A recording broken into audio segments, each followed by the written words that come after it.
कोकणात मुसळधार पावसामुळे अत्यंत भीषण परिस्थिती निर्माण झाली आहे। कोकणातील काही भागात मोठ्या प्रमाणात पाणी गाव आणि वस्त्यांमध्ये शिरलं असल्यामुळे जनजीवन विस्कळीत झालं आहे। विरोधी पक्षनेते देवेंद्र फडणवीस यांनी कोकणातील नागरिकांना तात्काळ मदत करण्याची विनंती राज्य सरकारकडे केली आहे। मागील एका वर्षात कोकणवासियांना तिसऱ्यांदा संकटाचा सामना करावा लागत असल्यामुळे नागरिकांना आता तात्काळ मदत करण्याची गरज असल्याचे फडणवीस यांनी म्हटलेलं आहे। फडणवीस यांनी स्वप्नील लोणकरच्या कुटुंबियांची भेट घेऊन त्यांना कर्जमुक्त करण्यास मदत केली आहे। आपल्या सर्वांनाच कल्पना आहे की स्वप्नील लोणकर MPSCचे विद्यार्थी यांची अतिशय दुर्दैवी अशा प्रकारची आत्महत्या झाली आणि त्यानंतर विरोधी पक्षनेते प्रवीण दरेकर त्यांच्या घरी भेटायला गेले होते आणि एकूणच त्यांच्या घरची सगळी काळजी इतक्या मोठ्या प्रमाणात कर्ज उरावर आहे आणि हाताशी आलेला मुलगा आता नाही, ही सगळी परिस्थिती पाहता तात्काळ त्या ठिकाणी प्रवीण दरेकरांनी निर्णय केला की आपण त्यांचं कर्ज जे आहे ते फेडलं पाहिजे आणि त्या दृष्टीने त्यांनी पुढाकार घेतला। मंगेश चव्हाण असतील, आमदार पाटील असतील, आमचे गोपीचंदजी असतील, सगळ्यांनी मिळून त्यात मदत केली आणि प्रवीण दरेकरांच्या पुढाकारामुळे आज त्यांना आम्ही जवळजवळ 19.5 लाखाचा चेक दिलेला आहे आणि त्यांना कर्जमुक्त करण्याचा प्रयत्न केला आहे।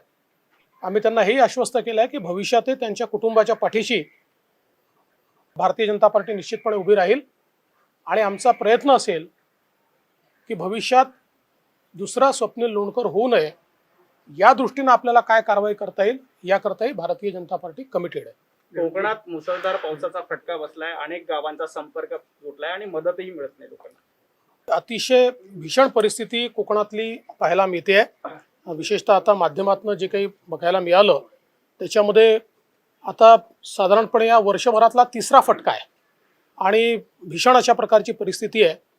मला असं वाटतं की मागच्या 2 वेळेची मदतही कोकणवासियांना मिळालेली नाही, पण आता तर तात्काळ मदतीची आवश्यकता आहे।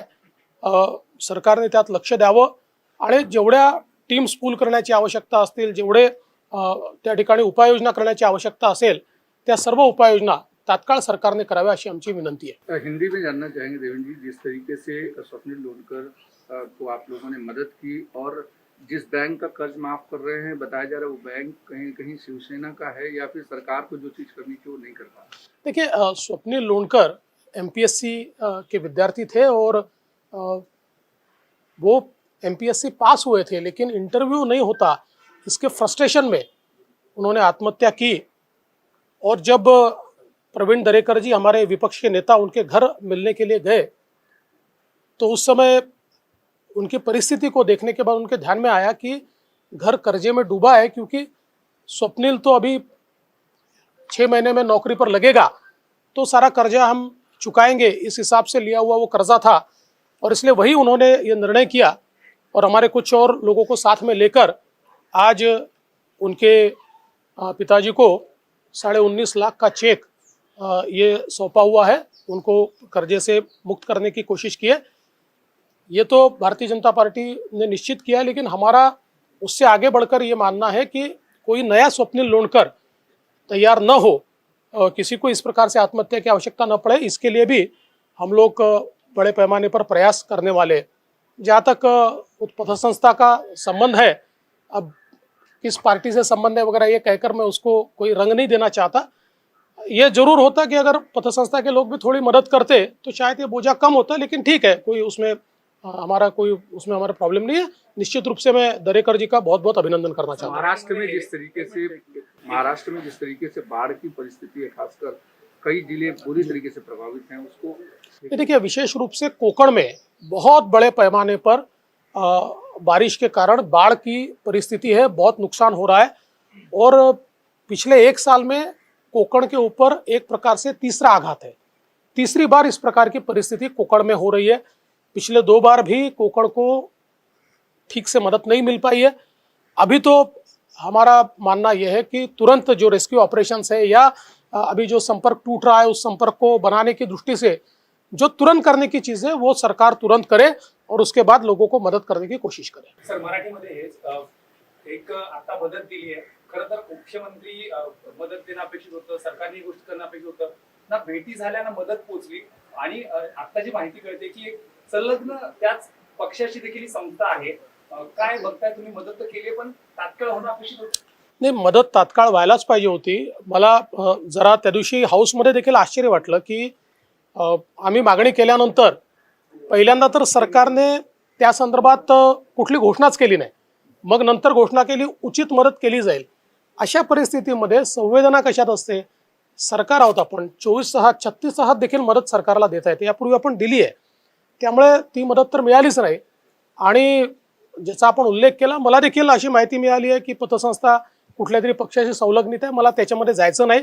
पतसंस्थेच्या लोकांनी जर काही व्याज वगैरे चक्रवाढ व्याज कमी केलं असतं तर त्यांच्यावरचा बोजा कमी झाला असता. पण ठीक आहे, त्यांचे कायदे नियम काय आहेत मला माहिती नाही. त्यामुळे आम्ही मात्र हा निर्णय केला आणि मी प्रवीण दरेकरांचं विशेष अभिनंदन करतो की त्यांनी यात पुढाकार घेतलाय. या परिवाराच्या पाठीशी आम्ही उभे राहणार आहोत. सर, एक प्रश्न आहे की तोक्ते चक्रीवादळ असेल किंवा निसर्ग चक्रीवादळ असेल, दोघांचा तुम्ही दौरा केला होता, मात्र मदत पोहोचली नव्हती आणि आता महापुराच्या परिस्थितीमुळे अनेक घरं पाण्याखाली आहेत. नुकसान खूप मोठ्या प्रमाणात झालेलं आहे. तुम्ही राज्य सरकारकडे मदती संदर्भात काय बोलणार? नाही, मदत ही करावीच लागेल, कारण मागच्या दोन्ही वेळची मदत घोषित झाली पण ती पोचली नाही. आणि जी पोचली त्याचा क्वांटम हा अतिशय कमी होता. म्हणजे लोकांच्या तोंडाला पानं पुसणं ज्याला म्हणतात अशा प्रकारचा तो क्वांटम होता. आता आमची अपेक्षा एवढीच आहे की सरकारने ही परिस्थिती समजून घ्यावी, कारण एका विभागावर एका वर्षामध्ये 3 संकट आल्यानंतर लोकांची परिस्थिती काय असेल हे समजून सरकारने मदत केली पाहिजे, अशी आमची मागणी आहे आणि आम्ही ती लावून धरू.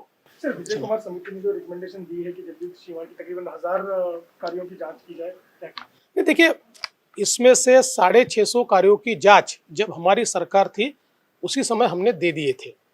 विशेष रूप से एक बात आप देखेंगे तो 2 चीज़ें इसमें ध्यान में देने लायक है. पहली चीज़ ये है कि इसके सारे अधिकार जिला स्तर पर थे. इसमें ये एक योजना ऐसी थी जिसका प्रमुख जिलाधिकारी थे और जिलाधिकारी के अंडर 7 डिपार्टमेंट थे और 7 अलग अलग डिपार्टमेंट ने ये सारा काम किया हुआ है. और ये सारे छोटे काम है. अगर आप एवरेज कॉस्ट देखेंगे तो 1 लाख या 1.25 लाख के ये काम है. तो मुझे लगता है कि जांच हो जाए, क्या प्रॉब्लेम आहे. माध्यमातूनच काल जो काही विजय कुमार समितीचा अहवाल या ठिकाणी समोर आलेला आहे, एकूण 6.5 लाख कामांपैकी 950 कामांची त्या ठिकाणी ओपन इन्क्वायरी होणार आहे. या 950 पैकी 650 कामांची इन्क्वायरी आमच्या काळातच आम्ही त्या ठिकाणी ऑर्डर केली होती. त्याच्यापेक्षा जास्त अजून 300-350 कामांची इन्क्वायरी या ठिकाणी होते आहे. मुळात जलयुक्त शिवार ही योजना अशी होती की ज्या योजनेमध्ये कलेक्टर, जिल्हाधिकारी यांना सगळे अधिकार देण्यात आले होते. जिल्हाधिकाऱ्यांच्या अंतर्गत 7 डिपार्टमेंटचे लोकल अधिकारी हे जिल्हाधिकाऱ्यांच्या अंतर्गत होते. म्हणजे पैसेही जिल्हाधिकारी कार्यालयाला जायचे, त्याचं डिस्बर्समेंटही तिथनंच व्हायचं.